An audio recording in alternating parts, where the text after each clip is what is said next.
on that, but I would share that with you. But another thing too is that I learned that a lot of us, besides goals and time management, a lot of us need to learn how to smile. Let me see everybody's pretty smile right now. Come on, come on. Please tell your neighbor what a beautiful smile that they have.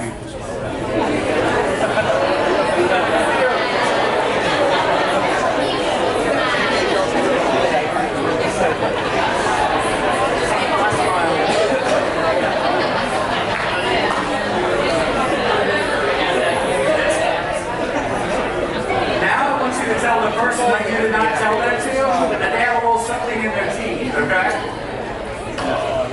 How does that make you feel? Makes you feel good, right? How does that make you feel? Good. How does that make you feel? I mean, being sexy and smart, I'm sure it makes you feel good, right? Makes you feel awesome, right? How does that make you feel, ma'am? Great. Feel great. How about you, sir? Feels great. Feels great. How about you, ma'am? Feels great. I get a beautiful smile, by the way. But one of the things, though, that we don't do is most of us, if you notice the way we are in the United States especially, is we look like the land of the walking dead, right? Most of us we don't walk around with a smile on our face. I did a big convention here for a pharmaceutical company about 5 years ago. And I never forget, this gentleman flies back to Kentucky. He writes me this long email and says, Mr. Lowe, you know, I got to chapter 6 in your book. He says, I was reading it on the plane. He said, I decided to take your advice. He said, I started smiling from that point on. And the name of the chapter is Just Smile. He said, I decided to start smiling for the rest of the day. So I was smiling at the lady next to me on the plane, the gentleman next to me, the people that work on the plane. I'm smiling at everybody that is walking through the airport. He said, you would have thought that I was on crack. He said, people are looking at me. He says, and then the worst part about it is I come home, I'm smiling at my wife, and the first thing she said was, so what did you do in New Orleans? So sometimes it can get us in trouble, right? But see, Max Easterman calls it the universal welcome. When I see someone come into an office, first thing I tell people in sales training, walk in with a smile. Your smile is contagious. People want to work with people that are positive. People want to work with people that have a great attitude. People want to work with people that are just fun and have a good aura about themselves. Great energy. But the people that walk in and they're wearing their problems and they're wearing their stress and they're wearing all that, most people will they'll back it off. But I share that with you because a smile is something that we can do, and every day, and it's free. Did you know that a smile, a fake smile, if you fake a smile, that your brain does not know that and sends off you endorphin junkies like myself, that it'll send off endorphins like you just ate a box of chocolates or did a half-a-mile run. If you fake a smile for a good 5 minutes. So the next time you're feeling down, feeling like, hey, I've got to get my energy back, my excitement back, my positive attitude back, go look in the mirror and go smile at yourself for 5 minutes, all right? But here's something pretty funny too, and if you know this, please don't say it. So one afternoon, my wife and I were coming across the causeway. If you know what that is, it's a 26-mile bridge. Right here's the longest bridge in the United States over water. And I never forget this one afternoon. We're just getting in the car. I got some bad news.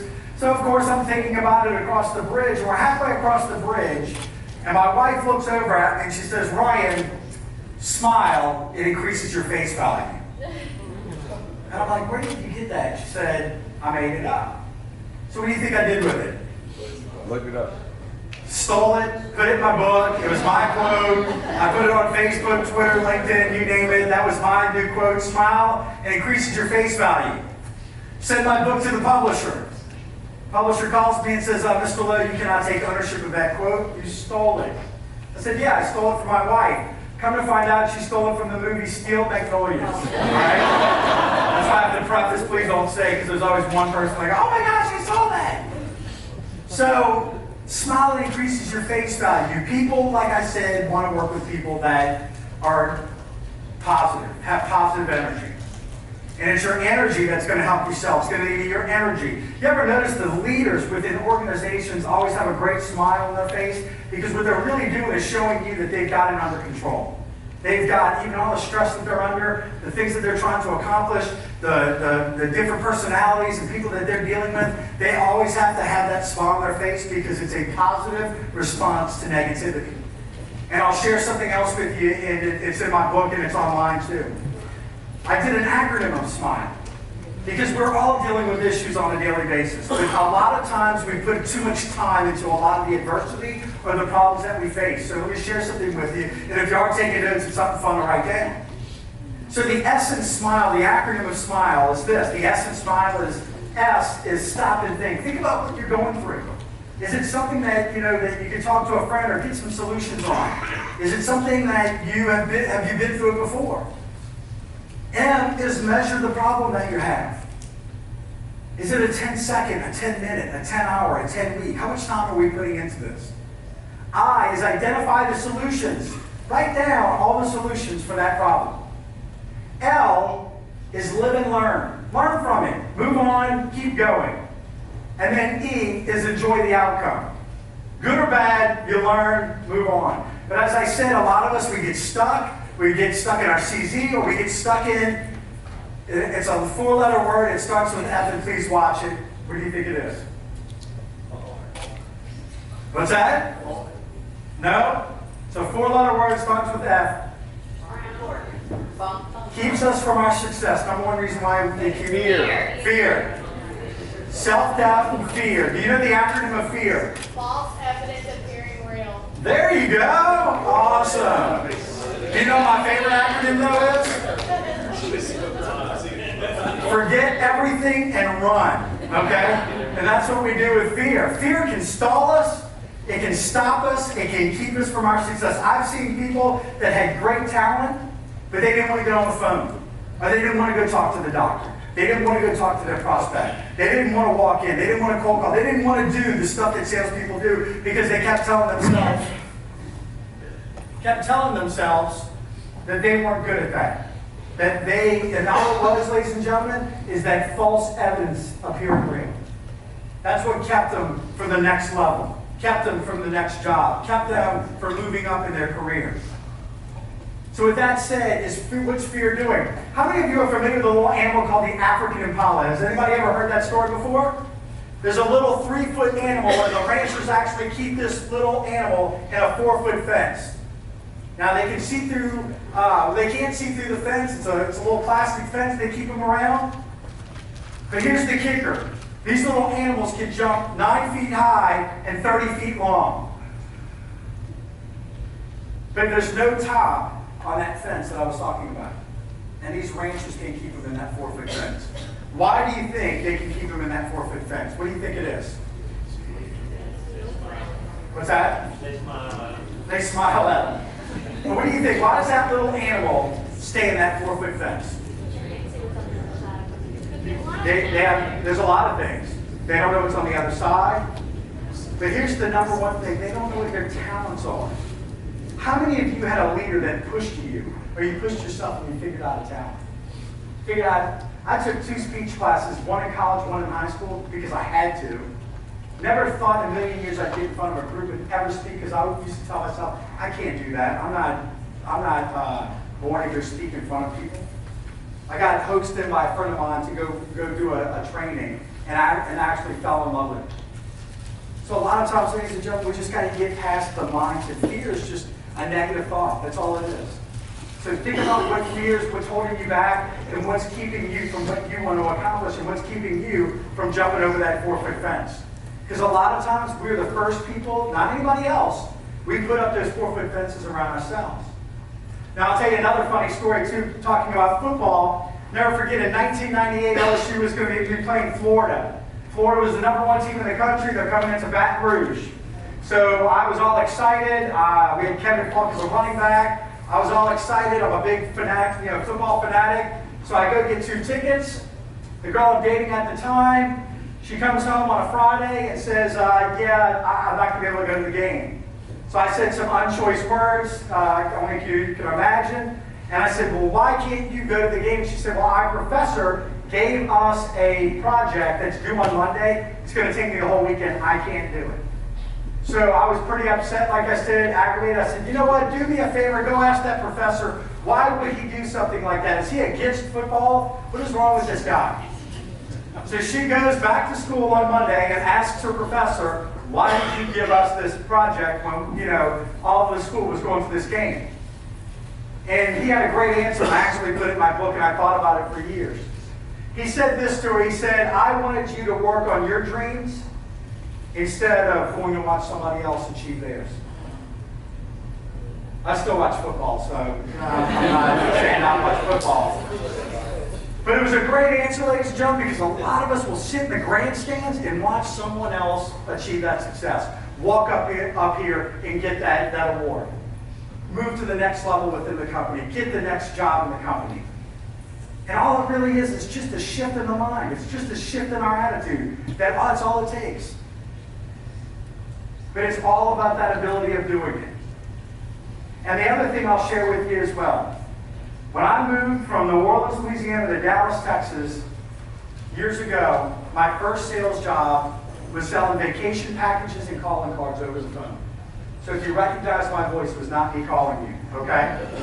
I did that from 8 in the morning until 8 at night, and it was all paid commission. No, nothing. We got zero check, zero money, no upfront, no draws, nothing. A friend of mine here from Louisiana said, it's a great job. I started making a little money. So he's like, why don't you come work with me, and I'll show you how to do it. So I had this job for 3 months, ladies and gentlemen, and I got fired from this job. And I've never been fired from a job before in my life, and I never forget calling back here to Louisiana. I'm on the phone with my mother, explaining what happened. She's being, positive, saying, son, don't worry about it. Find another job, get your resume, send it out, everything will be great. And then I hear my father in the background saying, let me talk to Ryan for a moment. And at this time, I was trying to hang up. I'm thinking of every which way to just hang that phone up, because I knew something was coming. So he gets on that phone, and that 10-second pause felt like a 10-year pause. I could hear him breathing across the other side of the phone. And all of a sudden, I hear, son, how do you get fired from a job they don't pay you for in the first place? Never went back to another commission. All commissions out except this in my life. Talk about sting. That hurt worse than getting shot, I can tell you. But I went on to my next job. It was telecommunications in Dallas. And I never forget, there was a gentleman called, his name was Steve Black, worked for Brian Tracy. He comes in, and he's talking about goal setting, time management, prospecting, identifying needs, closing techniques, how to handle objections, positive attitudes, self-development. And I was like a kid in a candy store. I'm writing notes every which way that I could. And he talked about how to be successful in sales, talked about how to get to the next level. So instead of me, I was the new guy in the totem pole, I was the lowest guy. I waited until his speech was finished, or his training. I walked out to his car, stopped him and said, Mr. Black, I just got fired from my last job. I don't want to get fired again. I want to be successful in sales. What do I need to do? He grabbed a book, same size as mine, not big at all, and he says, are you reading? I said, no, I'm not reading at all. He said, you won't be successful. So I kind of stung a little bit. I'm like, well, what do you mean by that? And I just graduated college. I didn't want to see another book. I didn't like reading. I read the clip notes on anything I could. But he said, how do you eat an elephant? And I'm like, what does that have to do with anything? One bite at a time. He said, if you read a chapter a day, it turns out to be 2 to 3 books a month, 24 to 36 books a year, you would be smarter than 99% of your competition. And I said, well, why is that? He said, because nobody else is doing it. He says, I traveled the country with Brian Tracy, and I ended up working for this gentleman because of this. That was back in 2004, ladies and gentlemen. Still to this day, I read a chapter a day. Doesn't matter what it is. I've got different books. I grab a chapter a day. It's a scientific fact that every day, if you learn something new, do you know that 90% of our thoughts that I was telling you about earlier are the same thoughts we had yesterday? Same exact thoughts. Think about that the next time. We have the same habits. Most of us have the same habits on how to get out of bed, how we turn off our clock, go get coffee, come back, brush our teeth, go to the shower, get dressed. We have the same exact thing. Our body can do it, even if our brain was not attached to our body can still do it by itself. So a lot of times we need to come up with new ideas. We've got to get different solutions. If you're a great closer, and you're not a great presenter, learn how to some more presenting techniques, or get with your coach. If you're a great presenter, but you don't know how to ask for the business or how to present to a doctor, whatever it may be, go learn. There's always a weak link in our chain that's keeping us from being successful in sales. It could be your product knowledge. How many of you are experts with your products? Give me a high raise of hands. I mean a high raise of hands. All of us should have that hand up. One of the things, my goal, I had a goal, I'm going to be an expert on attitude. They got speakers out there on leadership, sales training, whatever it may be. Mine was attitude. I'm going to teach people. But the reason why I say that, ladies and gentlemen, is do this. If you're not an expert, because here's the thing that I learned from my wife. She became an expert with her products, her drugs. And now she gets asked to go speak about them. Now the doctors come to her as the expert. She's not selling anymore. They're coming to her saying, hey, I've got this. Hey, tell me, can this product work with this? And my wife's going, absolutely. She hits President's Club every year.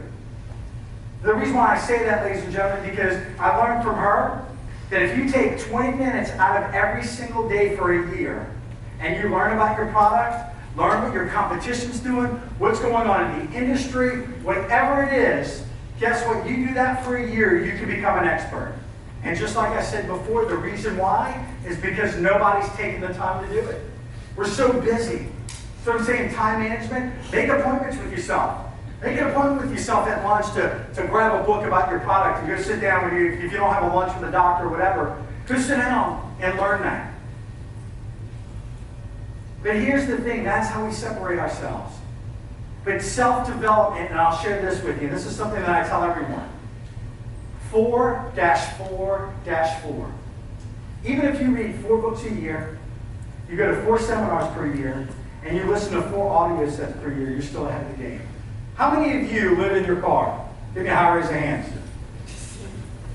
Ladies and gentlemen, I live in my car. I learned early in my career to turn my car into a university on wheels. When I'm going back and forth across that bridge, that's a half an hour there, half an hour back, I'm listening to something positive. I'm listening to something educational. And I learned that from a friend of mine.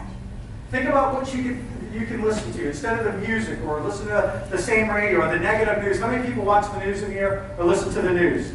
Please, nobody raise your hand. I make fun of that because guess what? Garbage in is garbage out.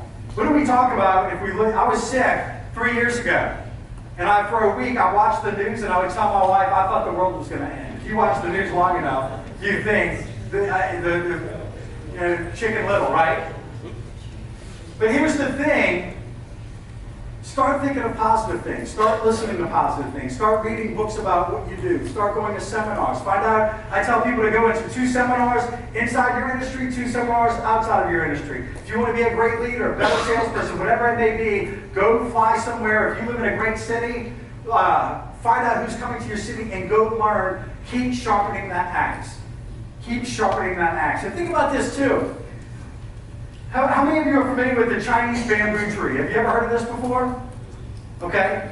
There's actually a bamboo tree that will grow 90 feet within 4 years. But the first 4 years, ladies and gentlemen, let's say if I was your neighbor and I went and put a seed in the ground and all you saw was mud and I came out every morning and watered mud, I think you might call the police, right? But do you know in the 4th year that bamboo tree will grow 90 feet and you can actually watch it grow? And I share that with you because that's what most of us, if we work on ourselves and keep working on ourselves and keep working on ourselves, watch how high you grow. But the ones that don't grow, they work harder on their jobs than themselves. Work hard on yourself. Become the expert. Be the best that you can be. Be that inspirational person. Be dedicated. Set the bar higher. Whatever your bar is now, set it another 20%. But watch, and that's what attitude is about. And I'll leave you with this. There were these 2 young girls, and this is the best photo I can give you, a snapshot photo I can give you on attitude. There were 2 young girls. They were both 10 years old, identical twins.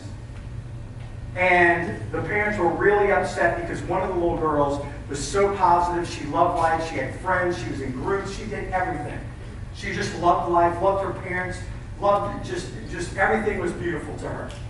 Her identical twin sister was the most negative, pessimistic, did not have any friends, went in her room all the time, was always just aggravated, never liked her parents, never liked anyone. So they got upset, and the parents said, okay, we need to get this handled. So they take the two young girls into the doctor. So they explained exactly what I just explained to you, and the doctor goes in his office for a minute, comes back out and says, look, I've got a plan. I want to take the little pessimistic girl, I want to put her in a room full of candy, and she can have as much candy as she wants, she can eat as much as she wants, and it's all hers, she can take it if she'd like. And the little girl that's optimistic and positive, we're going to put her in a room full of horse manure. We're going to put them in there for 30 minutes, we're going to come back and we're going to check on them. So 30 minutes goes by, they go into the room full of candy, they ask the little girl, not one piece of candy was touched, they asked the little girl, why didn't you eat any of the candy?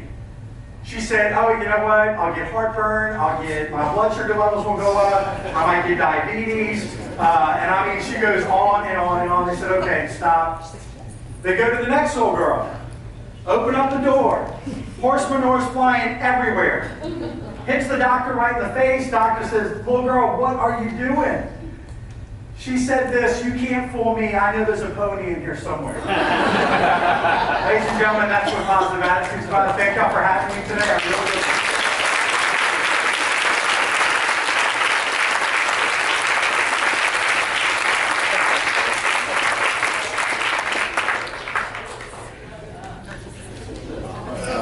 All right. Thank you, Ron. It's great.